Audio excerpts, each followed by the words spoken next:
आता मध्ये तो चित्रपट प्रदर्शित झाला, काय नाव, सैराट. अहो लोक फार येडी झाली होत्या सैराटने, त्या पिक्चरने. मला त्या पिक्चरला नावं नाही ठेवायची. अहो मराठी चित्रपट आहे, आपणच उचलून धरला पाहिजे, आपणच पेलून धरला पाहिजे, आपली जबाबदारी येते. पण एवढा वितवळेपणा, एवढा विचित्रपणा.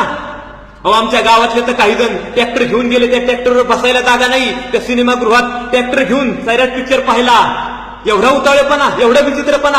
अरे एवढा उतावळेपणा, एवढा विचित्रपणा जर माझ्या राजाचा संभाजी 1689 या चित्रपटासाठी दाखवला असता, तर माझ्या राजांचा चित्रपट आतापर्यंत प्रदर्शित झाला असता. तेव्हा का नाही वाटलं तुम्हाला पेटून उठावं? का नाही वाटलं आपल्या राजासाठी एका रोडवर आंदोलन करावं? का नाही तुमच्यातली शिवभक्ती जागी झाली? अरे शिवजयंतीला ढोल बिलगून नाचणारे शिवभक्त कुठे गेला होता तुम्ही?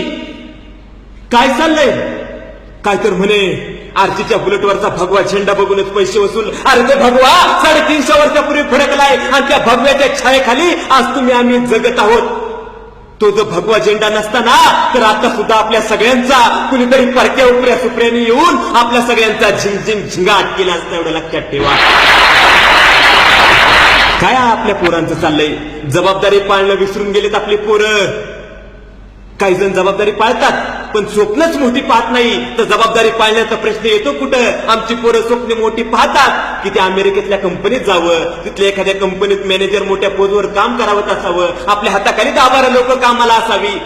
पण मी म्हणतो, अरे तू शिवरायांच्या स्वराज्यात जन्माला आलाय, माझ्या राजांच्या महाराष्ट्रात जन्माला आलाय. अरे तू एवढं मोठं स्वप्न याच मातीत बघ ना, याच मातीत एक मोठी अशी कंपनी उभी कर की त्या अमेरिकेतली लोक तुझ्या कंपनीत कामाला येतील. ठाकरे एवढं मोठं स्वप्न बघ.